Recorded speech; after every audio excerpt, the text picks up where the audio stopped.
Well, it's an honor to be back at UVA. We were just here the other night for the bicentennial, which really was something very, very special.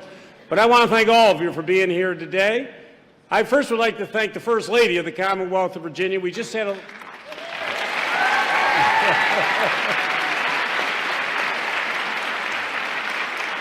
I always like to say I married up. And let me tell you something. Our next First Lady, Pam Northam, Ralph Northam, also married up for you too, Pam. Thank you.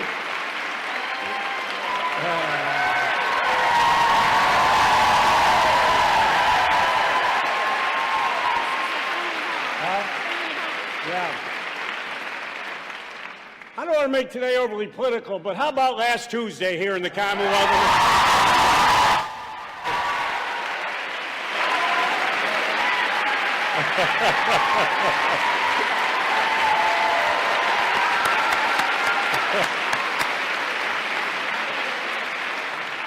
You know, what happened last Tuesday was an affirmation of 4 great years of creating jobs, making Virginia open and welcoming to everyone, not allowing anyone to divide people, and it really was a turn back of the Trump administration policies that we will not divide people, we will unify people, and it was the Commonwealth of Virginia that sent the message to the country and the world.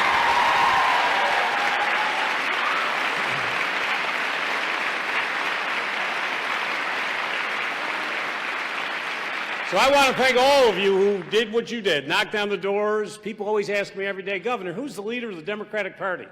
It's you. It's the grassroots of our party that makes us the strong folks we are. So give yourselves a great round of applause.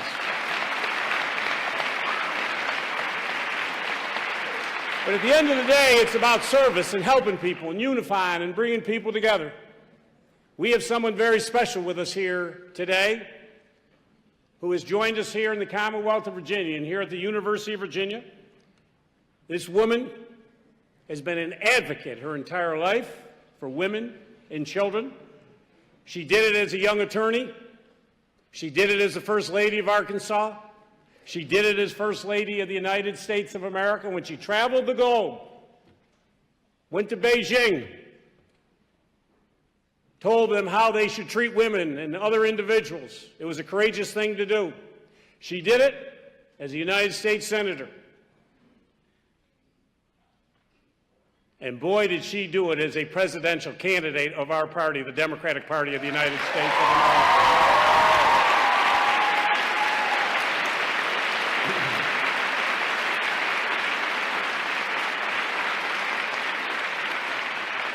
As Secretary of State of the United States, her voice was always heard all over the globe, leaning in. She has been a trailblazer her entire life. She has bulldozed through barriers that they constantly have put up. She's been fighting for women, been an advocate for children. And I'm so honored that she is here with us today. But for many of those people whom she has fought for, I think we ought to listen to a couple of their stories, and let's all look at the video, if you could, of some of the people whose lives were impacted by Hillary Clinton.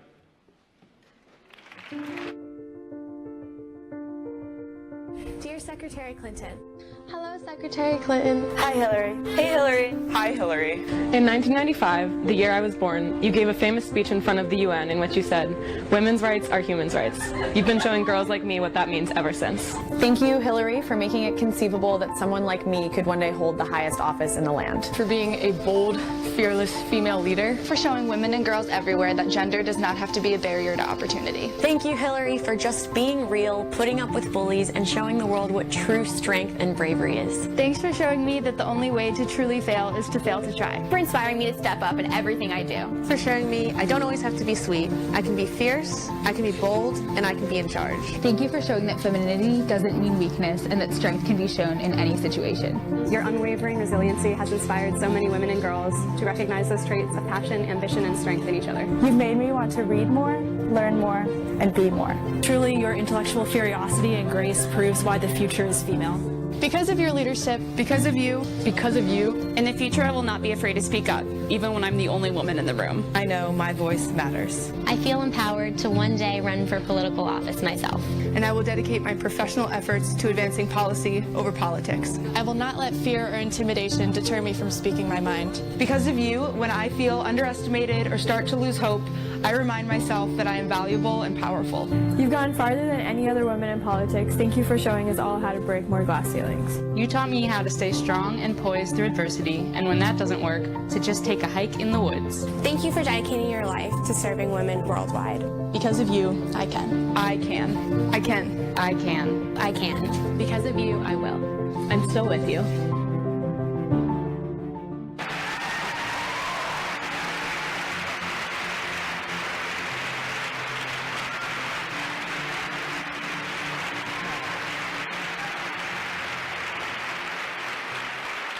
So, ladies and gentlemen, a real trailblazer, the first woman partner in her law firm, the first female United States Senator from the great state of New York, the first Lady to have an office in the West Wing, and led the efforts back then for universal health care for all Americans, because everybody is entitled to health care. It is a right. It is not a privilege. Her voice has been out there, a great advocate working with Dorothy on feeding children here in Virginia, and the first woman head of a major political party to get the nomination for President of the United States, and ran a great campaign, and she put 66 million cracks in that glass ceiling for women here in this country. Ladies and gentlemen, our Secretary Hillary Rodham Clinton.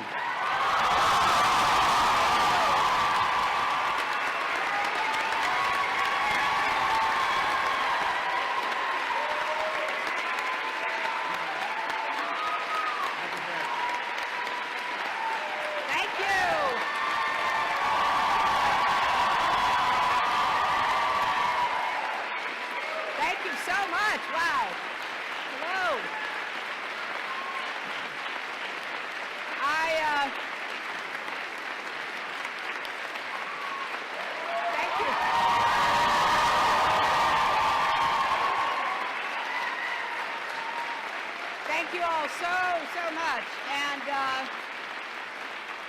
I am delighted to be back here, and I think it's terrific that UVA is hosting this leadership forum. I want to thank President Sullivan and everyone who has contributed to the idea that bringing women together globally to talk about leadership is not only worthwhile, but it's really necessary. And I thank my dear friends, your governor and First Lady. Terry and Dorothy have been very close friends to me and my family, and I love their enthusiasm and their commitment to the Commonwealth and the great contributions that they will leave when their term is up. And I join in congratulating Virginia for electing Ralph Northam and others who will continue the kind of progress that Virginia has produced. Now, I am here to say a few words and then to sit down with Dorothy to have a conversation. I wanted to address some of the issues around women's leadership. You may know that I've just published a book called What Happened, which is my best effort to explain the perfect storm that was the 2016 campaign, all the different factors at work, and not just so we could look backwards, but to try to take steps to prevent what happened from happening again, because there were forces at work that are bad for democracy, subversive of our values. You saw some of that with the march in Charlottesville. That was such a repudiation, a rebuke of the values that this country stands for, that this great university stands for. And the people who came to cause havoc, to espouse hatred, were met by so many more who rejected that message, not only on that day in Charlottesville, but in the days since, believing strongly that hope is more powerful than hate. So when we gather to talk about women's leadership, I want to just say a few words from my own experience and what I wrote in my book in a chapter called On Being a Woman in Politics.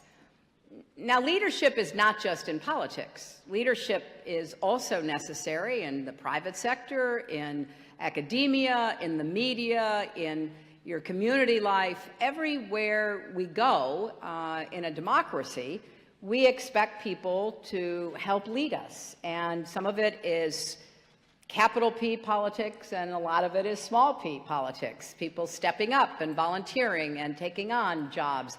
People in business looking for ways to make a greater contribution. And so leadership shouldn't just be thought of in the political realm, but I want to focus my short remarks today on just that.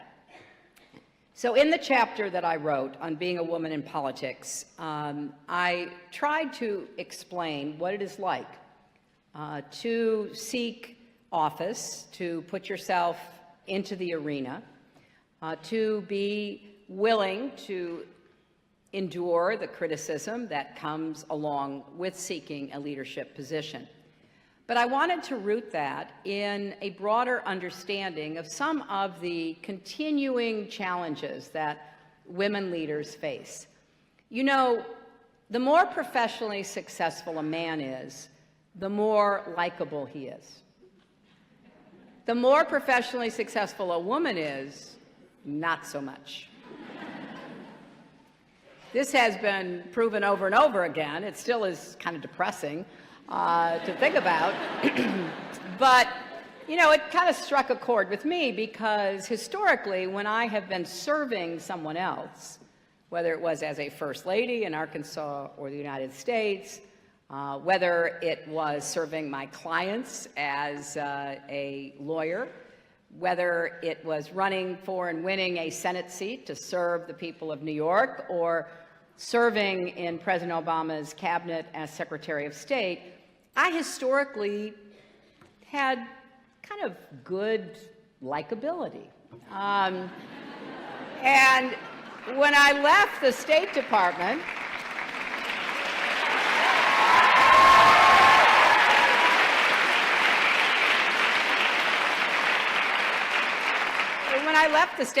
I had a 69% approval rating. So,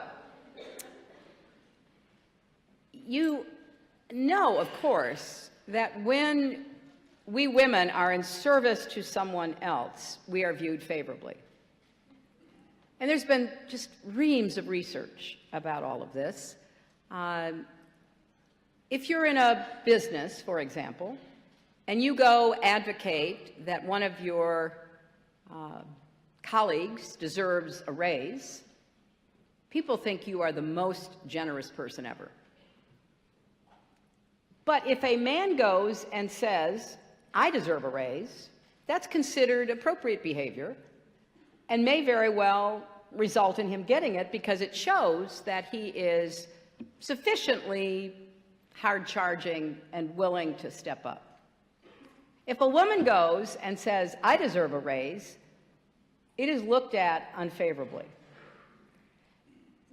I mention these sort of more social characteristics because, of course, they translate into the political arena. I don't know a woman in politics at any level who has not faced the questions and the judgments. You know, one of my favorite previous Americans, Eleanor Roosevelt, famously said that when a woman steps into the arena, she needs to grow skin as thick as the hide of a rhinoceros. And indeed, you have to learn how to take criticism seriously, but not personally. And when you are seeking elected office, and in my case, seeking to do something no woman has ever done, the double standard is excruciating, alive and well, in ways that are almost too numerous to count. So when you speak, you're often criticized for how you speak, for the tone of your speech, for the volume of your speech. I have probably stood on stages at this point in my life with thousands of men giving speeches. And you know, when they get going, they get going.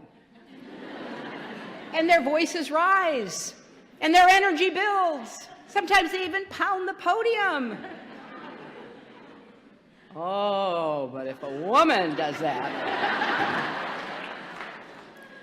You know, sometimes, occasionally, you know, it's really hard to speak to a crowd that is enthusiastic. I mean, if they're kind of bored, you don't have to really try to engage them. But if they're enthusiastic, you know, it's kind of hard not to join in the enthusiasm. And so a linguist contacted my campaign and said, you know, I think I could really help her to know how to modulate herself in a big crowd. It's great. You know, bring them in.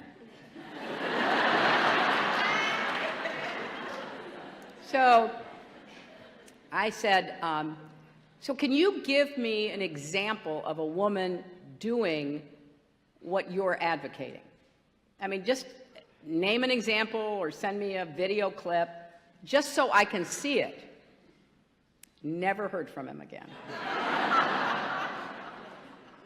Because, you know, when you are trying to break new grounds or break high ceilings, you're judged against yourself. And I say in my book that the only way we're going to get sexism out of politics is to get more women into politics. And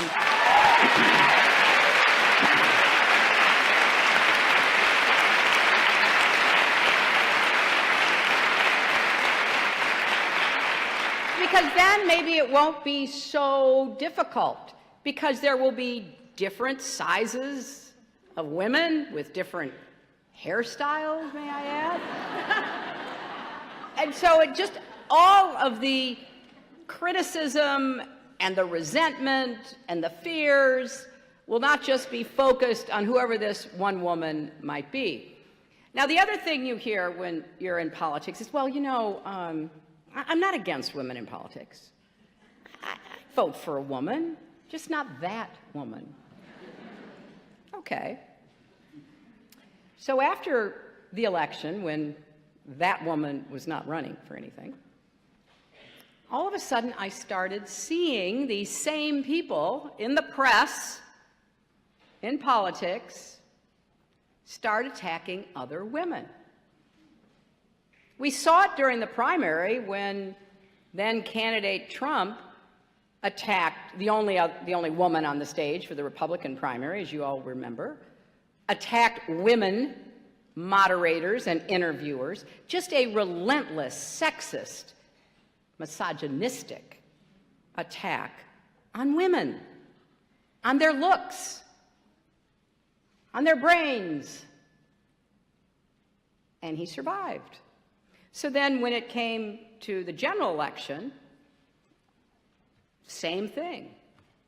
You know, all the attacks, the stalking on the stage of the second debate, all of it,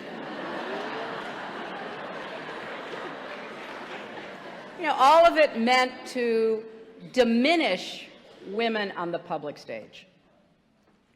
And I think that's one of the reasons why so many women, and particularly young women, were devastated by the outcome of the election, because they knew this wasn't just about me. This was about them. So after the election,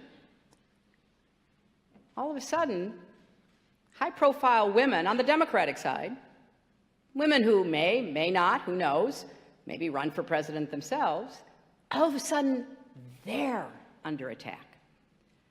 So Elizabeth Warren standing on the floor of the Senate, reading a letter from Coretta Scott King, being told to cease, being told to stop. I was in the Senate for 8 years. I never remember that happening, ever. And then famously continuing to try to read and Mitch McConnell saying, nevertheless, she persisted. My daughter has a really good book by that title, by the way, about women who persist.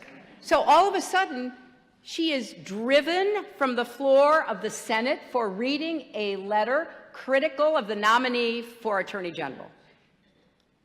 What happens immediately after?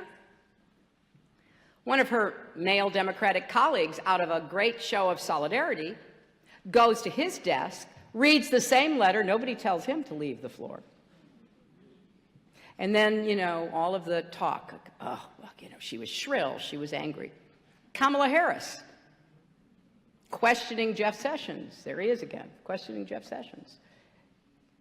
And going after him, as well she should. It's her job.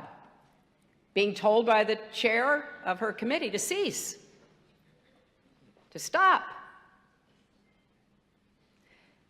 So all of these techniques, these tactics to diminish women, to put us in our place, to prevent us from seeking and obtaining positions of leadership, are still with us today. So part of what we have to do is understand that, and women in particular, regardless of your partisan political stance, need to accept the fact that the diminishment of any woman is a diminishment of you. That you and your daughters and your granddaughters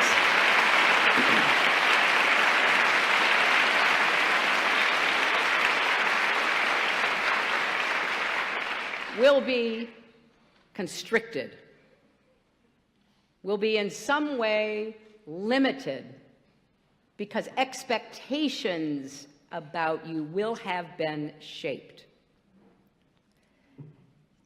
So as I've gone around the country on my book tour, and I've done lots of book signings and book events, I've had many emotional encounters, and particularly with young women, women in their teens, their 20s, who are so determined to become leaders, however they define that. Not everybody has to run for office, but how you become a leader.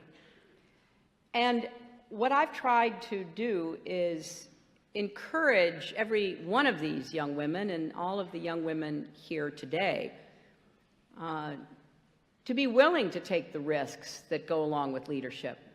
Putting yourself out there is scary. You will get criticized no matter how hard you try to avoid it. It does take courage to get up every day and go back out there. One of the great, wonderful outcomes of your elections last Tuesday are all the first-time women who decided to run for office knowing they were walking into the kind of difficult terrain that exists in our politics today. It's also important that for young women in particular, to speak up. In the video, as I was watching it backstage, and one of the young women said that, you know, she's going to speak up even if she's the only woman in the room. I was so happy to hear that, because you have to practice your skills. You have to use your voice. It doesn't just all of a sudden emerge in whatever setting you find yourself. If you've prepared well, if you've thought through what you want to say or what you want to contribute, then don't leave it to chance. Be prepared to speak up. And I was asked the other day, well, what do you do when you're in a meeting and maybe you're the only woman there and you express an idea and nobody pays attention to you? And then, 10 minutes later, a man at the same meeting expresses the same idea. What do you do? Well, look, I think you can say, I am so glad John heard me.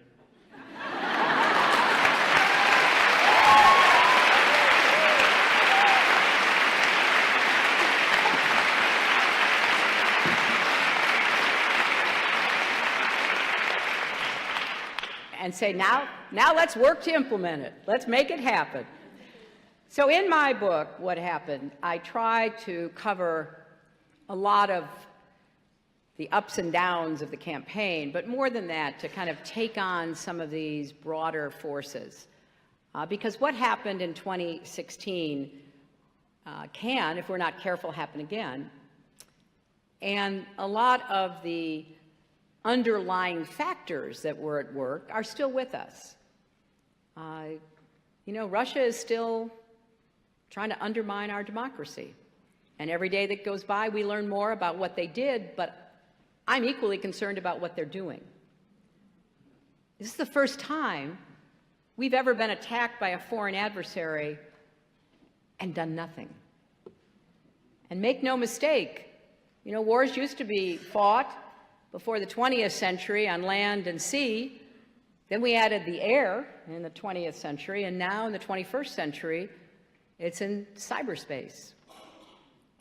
And we're not doing a very good job, either in the private or the public sector, understanding the threat that poses to us. Voter suppression is a tactic meant to shrink the electorate, to keep young people, African Americans, the elderly, women, out of voting. Totally contrary to the steady march toward a more perfect union. If you cannot win a fair fight in an election, you don't deserve to win. And you should have to compete against everybody for the votes you get.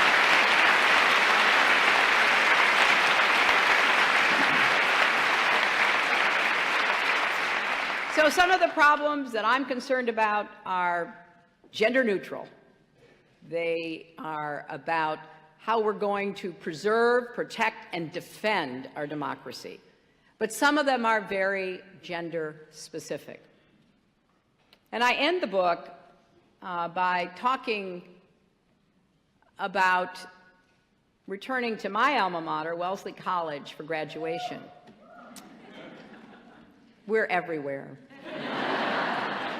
And hearing the graduation speech from the student speaker, who was this just luminous young woman, the daughter of Syrian immigrants who worked as hard as they could to give their daughter the best possible education.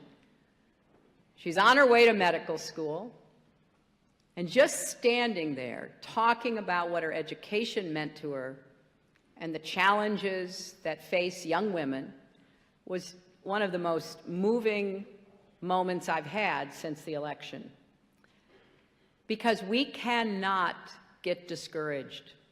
We cannot give up.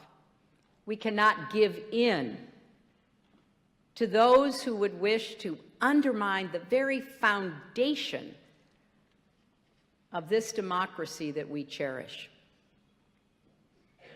We and our founders were not perfect. You know that very well here at UVA. But they did something that had never been done before. They put into words ideas of equality and justice that we have been struggling to achieve ever since. But we've made progress, and we cannot let anyone turn us back. So yes, we need women and men. We need people of all ages, regardless of what party you think you belong to, because honestly, the parties are changing. Ask yourself what you believe in, what you value, whose side you want to be on, and recognize that the more our country and the more our leadership represents the great diversity of America, the better, fairer, more dynamic future we will all enjoy. Thank you.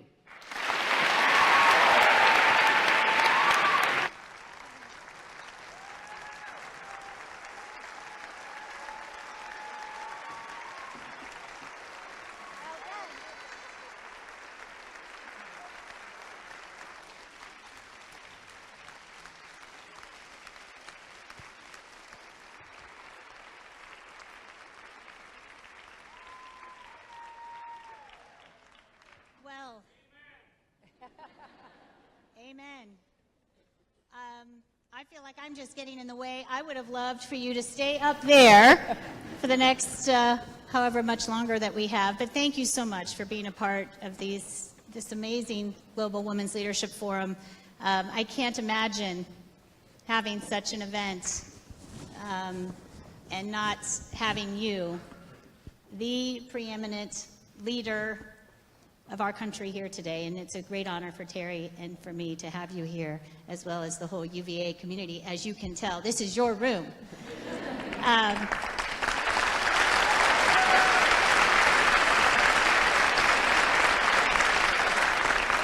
So we've been talking about, with an amazing panels for the last 2 days, about breaking barriers. Women who have broken barriers, women who are currently breaking barriers, as you say, both locally in their communities, thinking about that higher office, serving in business. What is it, you know, you had some amazing things you said there, but where is it that you find this grit and this resiliency to keep persisting? And by the way, I hope you'll continue. You know, people have asked, some people, not many, why did she write a book? Why do we have to hear a former nominee's never written a book about the election before? And yet I think it has a lot to do with what you just talked about, and I'm grateful for it. So I'd love your thoughts on this particular book topic. Well, I have to say, I see the book as a book about resilience. Both personal resilience and, you know, political and national resilience. Look, I'm not going to sugarcoat it. I was devastated by the outcome of the election. I didn't think I was going to win. I didn't think I didn't think I was going to lose. I didn't think that it would happen. I didn't prepare a concession speech. I was just totally taken off guard.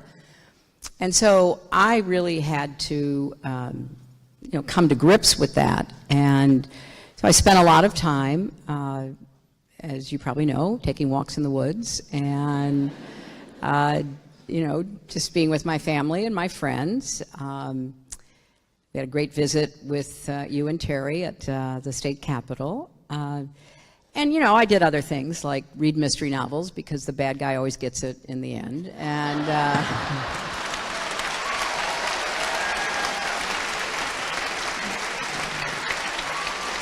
so,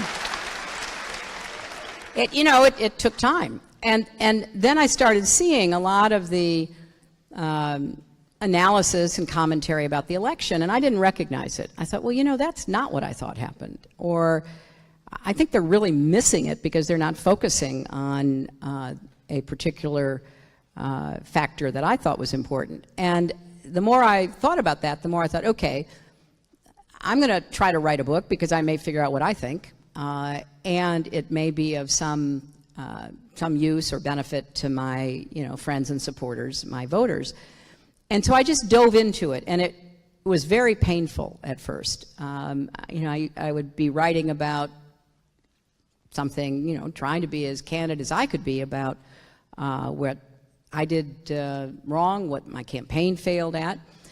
But I kept running up against these other factors that were not just unique to me or to my campaign.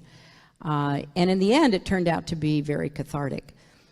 And of course, in the months since, a lot of what I wrote about and warned about has become even clearer to us. So it's not just about personal resilience. I'm a huge believer in admitting that everybody gets knocked down in life, and what matters is whether you get back up. And sometimes you have to get back up more than once, and sometimes it's devastating. You know, everybody suffers loss. You're not going to lose a presidential campaign, maybe, but you're going to lose a loved one. You're going to lose your health. You're going to lose a job. You're going to lose a love. Something will happen. And I've always thought the differences among the people I've known over my life are those who could somehow incorporate and accommodate that, and then figure out how to pull from the deepest part of themselves the resilience to go on. And I admire people like that. because they often face the most horrific odds. You know, you've got a leadership group of young people from around the world. And as Secretary of State, I visited 112 countries, and I visited people who just put me, you know, out of breath because of their courage and what they stood up to and what they tried to do on behalf of others. So resilience is a big part of the story. And then I think the resilience about what we do in our nation, because look, without being partisan, I think we're facing some very difficult decisions, and we're facing some serious assaults on truth and facts and evidence and reason. You know, there is no such thing as an alternative fact. There just isn't. And so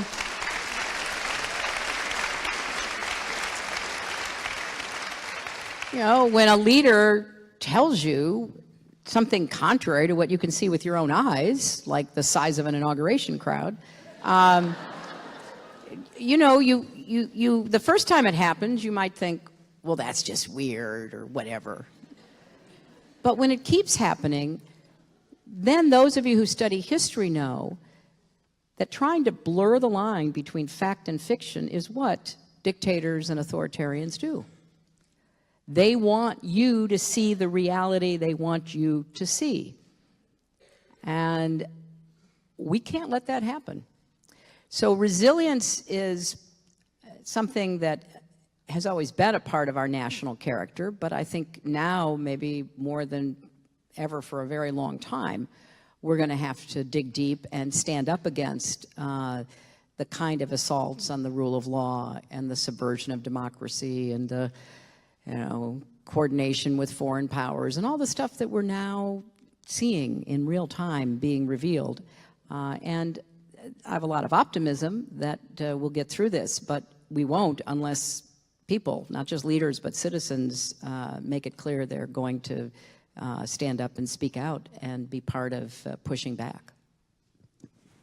So you mentioned our elections last Tuesday here in the Commonwealth, and we did increase the number of women in our state legislature by 67%.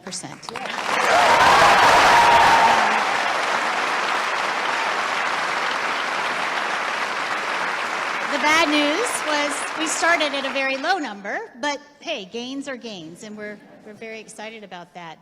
But I have to wonder, personally, I know you were very excited about the election and what it means for the Commonwealth, having followed the Commonwealth so closely in recent years. But how did it feel knowing that your loss, in some ways, truly inspired women to take that leap, to step outside of their comfort zone, whether they had the resources or didn't, but just said, and it was a combination. Yeah. How did you view that night, besides Terry's and my jubilation? And you know, look, I thought it was you know, about as close to a silver lining as you can get. I think that, as I describe in the book, I mean, the contrast between the inauguration and then the next day, the march, was something that I think began a movement that so many people, and particularly women, want to be part of. So I started an organization called Onward Together, which funds some of these young, dynamic, grassroots organizations that are recruiting candidates, training candidates, helping to fund and direct campaigns for them. So I was thrilled, because that's what it's going to take. And unless we have people actually running for these offices, we can't win. And for the first time, you saw people who really made a stand. They were first-time candidates. They were motivated. They were maybe upset or discouraged and wanting to do something to get over it, whatever their particular reason might be. It was a really good sign. Now we have to keep it up. You know, it is sometimes hard to sustain that level of energy in the face of negativity. You know, when you are, facing the kinds of attacks or criticism or dismissiveness that is too much a part of our politics, you know, it's probably a lot easier just to say, I'm not going to put up with it, I'm not even going to participate. And what we saw on Tuesday was the first marker laid down that people are not going to quit. We're not going to quit on this. We're not going to give up on this. We cannot tolerate what is happening, the kinds of things that are being said and done. So I was thrilled because I don't think in our country, unless we have massive war or a Great Depression, we make huge changes quickly. We are much more, pounding it out step by step, making a difference, holding your ground, keeping going. And I think what happened on Tuesday was a sign of that, and now the people who are elected have to keep faith with those who voted for them. Well, and I do want to make a point, I don't know if you know, but the turnout on grounds here was historic. I talked to members of the Civic Engagement Task Force, 60% increase, I think, in voter turnout. And going to your point of the importance of civic engagement, the importance of our next generation to not be turned off by the noise. I think that's a real concern. I find it in my own community of friends sometimes to just say, I can't listen, it's too much. So how I do we see break that. through that? Well, no, I'm well aware of that because, it was massively depressing and discouraging for a lot of the people who had supported me in the election. And, there's been a lot of writing about how, doctors saw more people reporting anxiety and depression symptoms than they've seen in a long time because it's hard. And you feel like, what's wrong with me? I mean, how can I just pretend like nothing's happened? Well, you don't have to pretend like nothing's happened. You have to embrace what happened and be determined to be part of changing what happened. And that's what I'm encouraged by because, two of the groups that I support, Emerge America and Run for Something, had women candidates running for the first time. And usually, the percentage of first-time candidates that win is about 10%.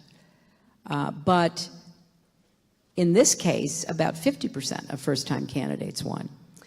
And here in Virginia, candidates affiliated with both those groups and others that were on the ground kept going and didn't get discouraged.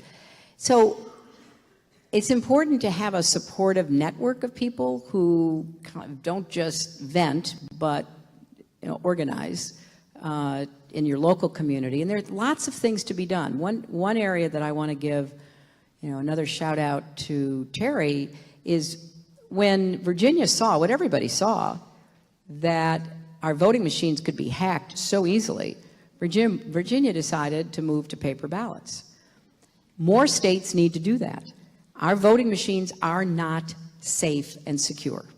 Maybe we can get new ones that would be, but right now we need a paper trail and we need paper ballots and we need more states to follow Virginia's example.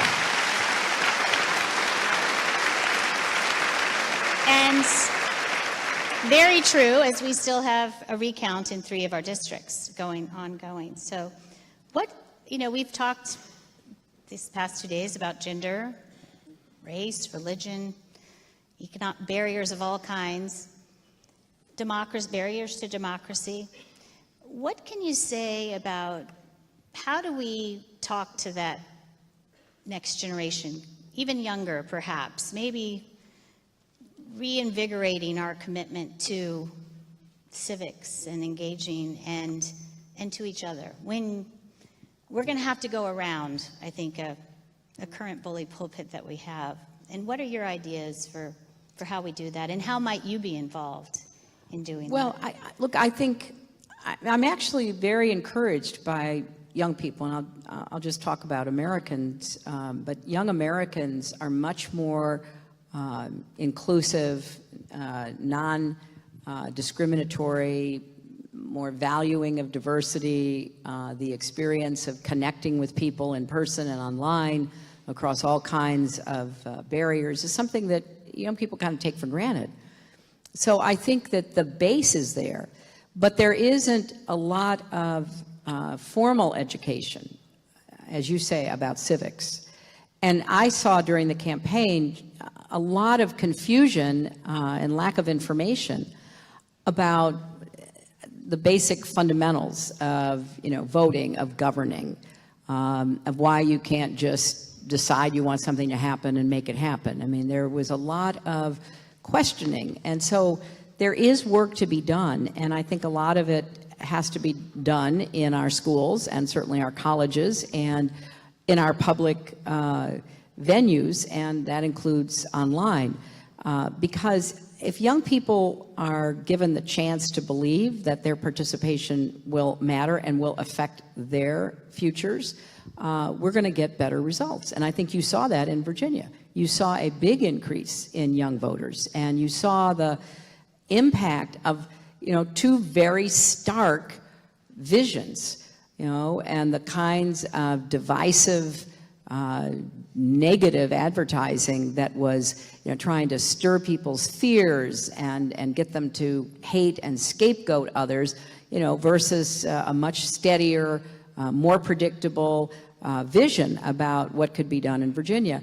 And I think young people roundly rejected the divisiveness and the darkness and the danger that was trying to be marketed. So we just have to pay more attention to this, and part of the reason I'm supporting these other groups is they're all led by young people. They're all led by people in their 20s and their 30s, people who themselves are just passionate about trying to make a difference in their communities. And I want to stress that this doesn't all have to be at the national level or even the state level.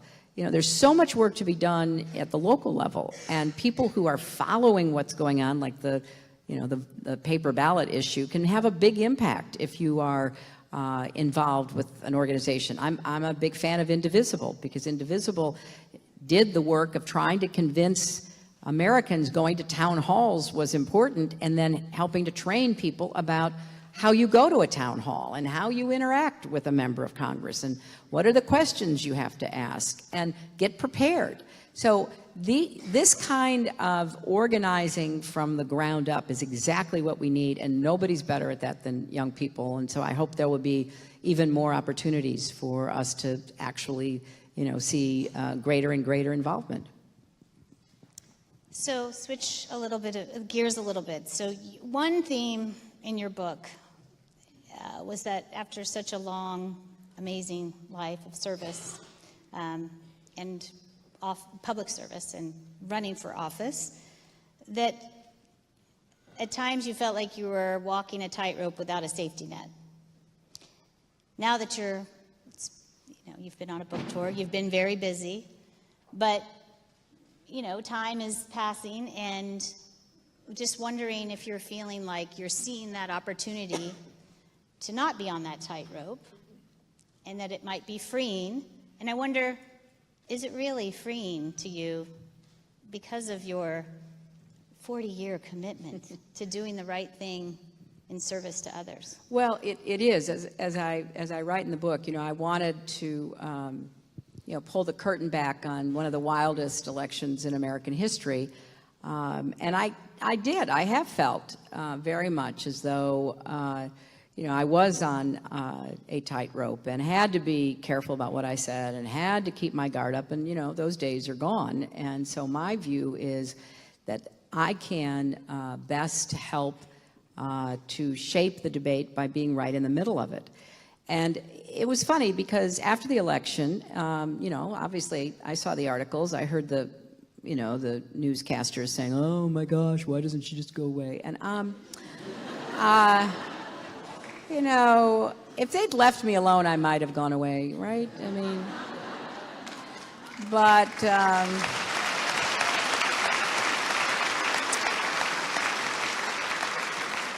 I got to thinking, I don't remember them ever telling Mitt Romney to go away, or John McCain, or John Kerry, or Al Gore. I don't remember that happening. And I did get more votes than anybody in American history other than Barack Obama in 2008. So,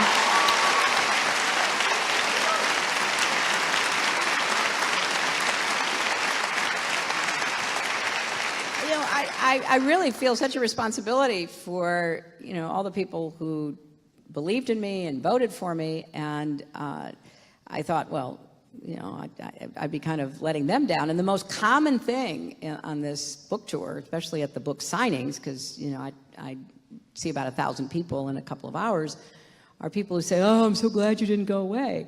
And I said, well, I really, after thinking about it, didn't have a choice. I'm not going anywhere. And apparently the current occupant of the Oval Office and the press seem to think I am the president, because they are constantly talking, particularly on Fox, about the Clinton administration. And I'm going, what are they talking about? And don't we wish? So I'm going to have some fun with it. I'm going to try to fend off harmful things. I was really involved in doing what I could to prevent the repeal and replacement of the Affordable Care Act. I do know a little bit about health care, and I know, yes, I know it is complicated. And so, for 7 years, all you heard was repeal and replace, and it's like the dog catching the car. They catch the car, then they all look at each other like, what does that mean? What on earth did that mean, right? So,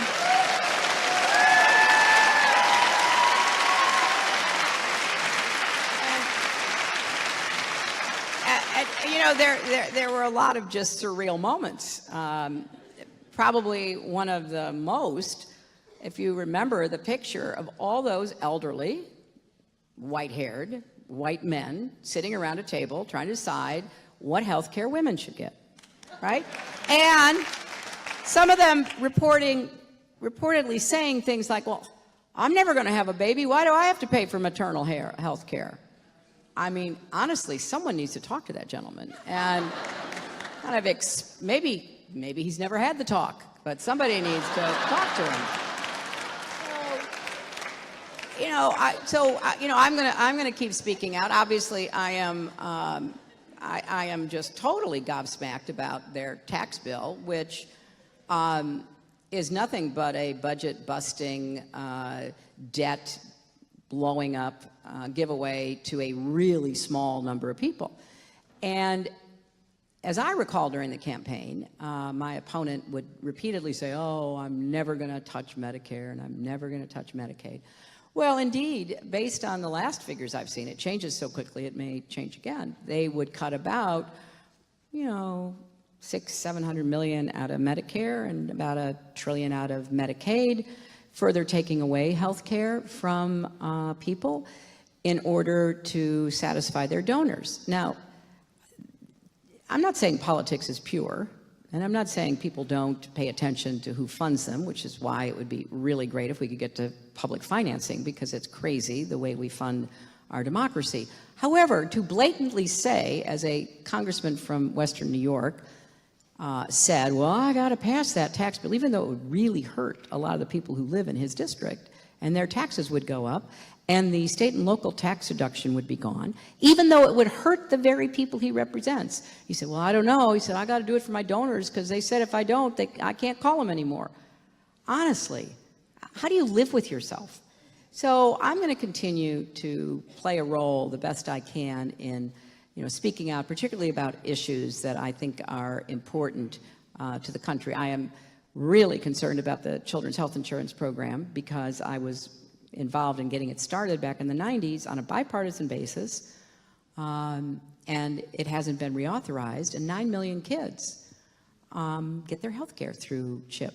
And states are going to have to start cutting back, because the deal was federal government would be funding state efforts to actually help subsidize kids with chronic conditions, congenital, traumatic conditions. So I'm not going anywhere. And, my attitude is, when these guys, and they're all guys basically, when they say, go away, whatever, You know, you don't have to listen to me. I'm not asking you to do that. But I'm not going to, you know, walk away from the debates that I've been involved in my entire adult life. And I'm not going to walk away when our country is at risk of undermining so much of the progress that we have made for people. So that's the way I feel about it.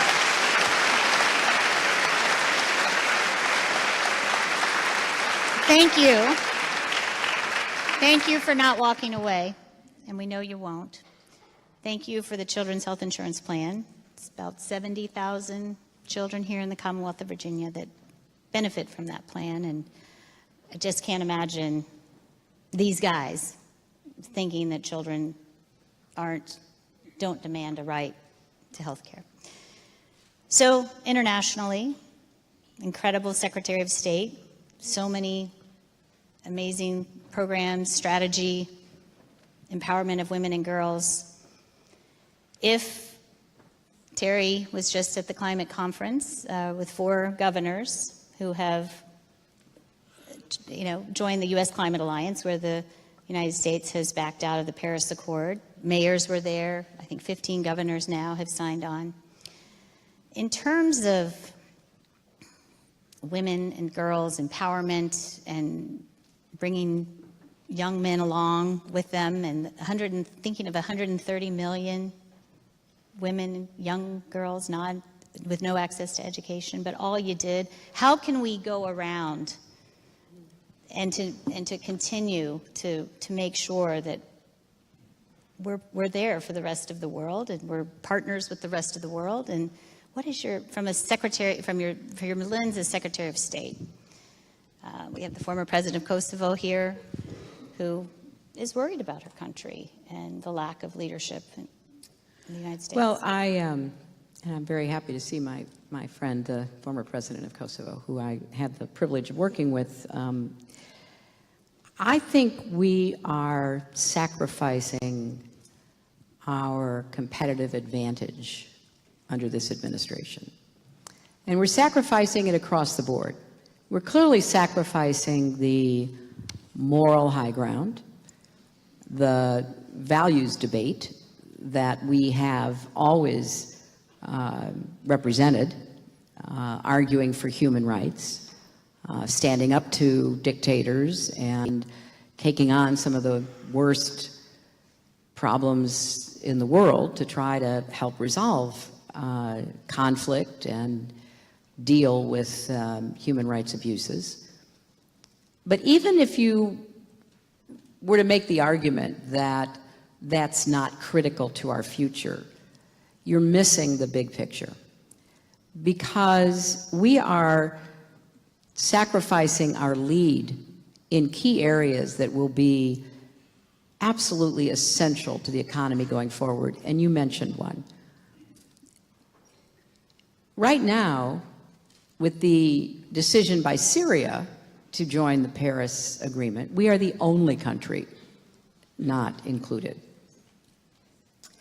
And it is nothing but a giveaway to fossil fuel interests by the current administration, who seem not to be able to walk and chew gum at the same time, because the clear imperative under Paris was not to immediately shut every fossil fuel production facility or generation facility down, but to work diligently to get to as close a endpoint as you possibly could by increasing clean renewable energy and doing your utmost best to reduce greenhouse gas emissions. Now, other countries, most notably China, are going full speed ahead, because they're not shutting their coal plants yet, but they are ramping up their solar and their wind operations, because they want to be the world's major exporter.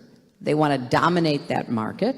They take technology we created and pioneered and are basically going into, you know, reverse engineering and creating new models. So even if you don't care about climate change, even if you don't look at the pictures of people literally choking on poisonous gases in New Delhi, or walking around Beijing with masks on, even if you don't pay attention to that or think, oh, that's their problem, not ours, even though we are a global ecosystem, why would we give up that economic advantage? It makes no sense. So you can go issue by issue, and you can see the United States ceding leadership, economic leadership, strategic leadership, moral leadership. And certainly when it comes to women and girls, you know, we started when I was secretary the first ever office for the Global Women's Ambassador. And we did it not just because, you know, I think it's a nice thing to do. We did it because the evidence is compelling that supporting women's rights and opportunities is good for democracy. It's good for the United States. It creates consumers, again, if all you're interested in is the economy. It creates more opportunities to deal with and end conflicts. You can go down a long list. So this administration is totally uninterested. What's happening in the State Department is tragic. Shutting the State Department down, sort of office by office by office. Offering buyouts of $25,000 to people who have deep language and cultural and historical expertise is foolish. And so there's so much going on that is damaging the the infrastructure of our government and damaging our standing overseas, that it is giving a big advantage to countries that don't share our values, countries with whom we are adversarial. So I think it's the women and girls piece is a part of the larger picture. And I'm very, I'm very worried. And I can only say that having, negotiated with, met with a lot of the leaders who are still there, because they are self-perpetuating, there is no doubt in my mind that they feel they've been given a lot of room to run. And they believe that they are playing our current administration. And they're thrilled by it, because the more we do to damage ourselves, the better off they will be. And if we don't take seriously our economic challenges and our strategic challenges, including upping our game on cyber offense and defense, we're going to be left crippled. And we will pay a price. For a long time, early on when I was talking about the Russians and nobody was listening to me, and we started doing it during the campaign, and people were like, oh yeah, right, the Russians. It was so unprecedented that it was really difficult for the press to even grasp. So now we know a lot more than we used to know, and we obviously can see that the Russians, this didn't just happen overnight. It didn't just happen because Putin disliked and feared me. It happened because he was aiming at undermining democracy. And, the former president of Kosovo knows this is what they do. They are good at it. And, if we're on our game, we're good at it too. But if we don't even play, or we throw in our towel, or we basically deny it, it could not be more dangerous, because they will continue to sow discord among Americans. And if you look, they used Facebook, they used Google, they used Twitter, they used Instagram, they even used Pinterest. I don't know exactly how, but they did. They used Pinterest to post and write divisive messages to set Americans against each other. They were involved in promoting and amplifying the message in Charlottesville out of the white supremacists. A lot of these white supremacists admire Putin. They think of him as kind of the macho icon of white supremacy. And he knows that. I mean, he is no fool. But he's a former KGB colonel, and he understands how to play the influence game. And when our president basically says, well, he told me he didn't do it, and, I believe him, it is so beyond weird that you don't even know what to say. But it cries out for serious investigation. And I want to do a shout out to your two senators, you know, my wonderful running mate Tim Kaine and Mark Warner, who's done a great job on this.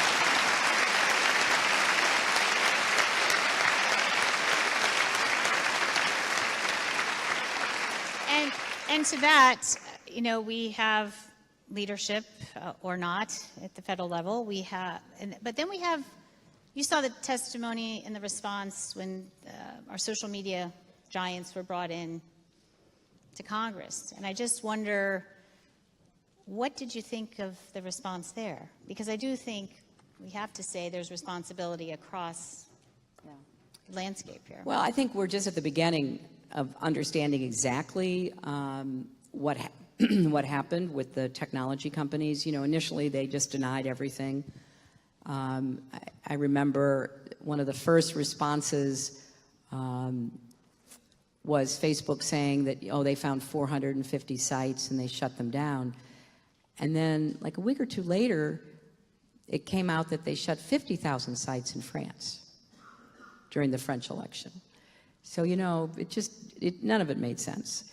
So the tech companies, I think, were not aware of how they were being used at first. I mean, after a while, if you're getting paid in rubles, I think you should probably figure it out. But, you know, there were some sort of benchmarks along the way. So now every day that goes by, we learn more. And just yesterday, you know, Theresa May, the Prime Minister in the UK, called out the tech companies and called out Russia for what is now emerging as their influence campaign to get Brits to vote to get out of the EU, the Brexit vote. Now, Putin's strategy is to break up the EU, break up NATO, undermine democracy, demonstrate that authoritarian, strong male leaders are the better way to go. And he makes no, you know, he makes no apologies for it. This is what he's always believed. But we cannot be complicit, and that includes our government, and that includes our private sector, and in particular, our tech companies. Because if we are complicit in our own subversion, shame on us. I mean, fool me once, shame on you. Fool me twice, shame on us, right? And now we know how they're using it.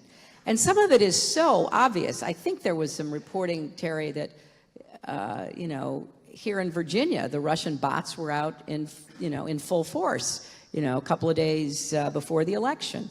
You know, all of these you know, weirdly worded tweets, you know, with things like putting the $ behind the number instead of in front of it, or odd syntax, which is very much somebody trying to convey a thought in English for whom it's not a natural language. So we can see this now, and we have to pay attention. And, you know, the tech companies, when they were under pressure to get rid of child pornography, did a pretty good job. So now they've got to protect our democracy against foreign intervention. If we want to argue with each other, all bets are off.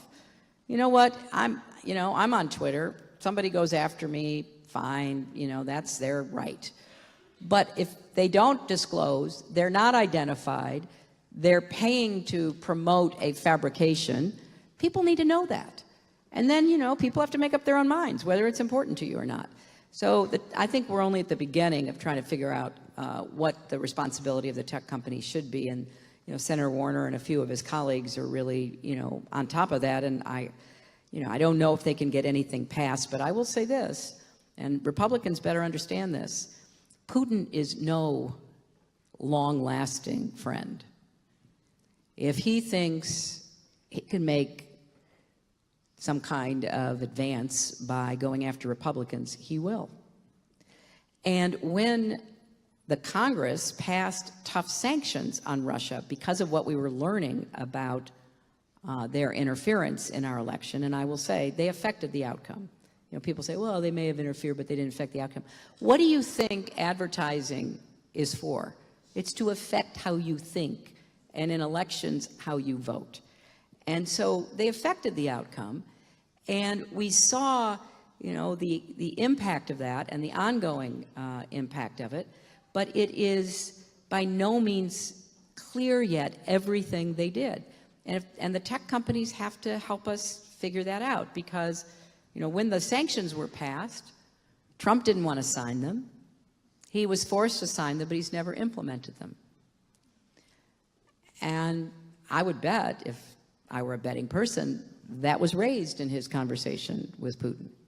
Because Putin is certainly grateful for that, because what does Putin care most about? He cares most about getting access to his money and the money of the oligarchs around him. They have amassed unbelievable fortunes. We have some hints to it because of some of the disclosures that have come in the Panama Papers and this latest, you know, drop of papers. They own real estate, they've laundered money, they have huge financial stakes outside of Russia. So sanctions can be effective. And that's why, you know, he doesn't want the sanctions enforced, and why part of his dealings, as we're now understanding with representatives of the Trump campaign, was to get the existing sanctions lifted. So the tech companies have got to decide whose side they're on. And they are thriving companies because they're American companies.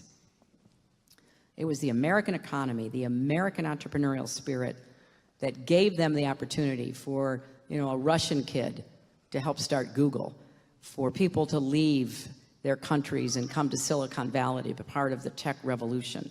That could not and did not happen anywhere else. And they'd better stand up and speak out and take action to protect our democracy.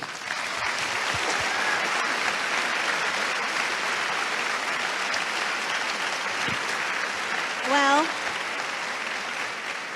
our time is up. I'm very sorry to say, because I could do this all afternoon, and I think I speak for the audience. But I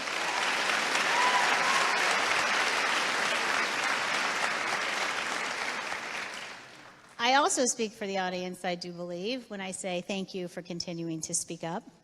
You could be playing with Aiden and Charlotte right now and have your foot up on a stool, but that's not you. And we're very grateful for being here and for all your contributions, and we're looking forward to the future. All right. Thank you all.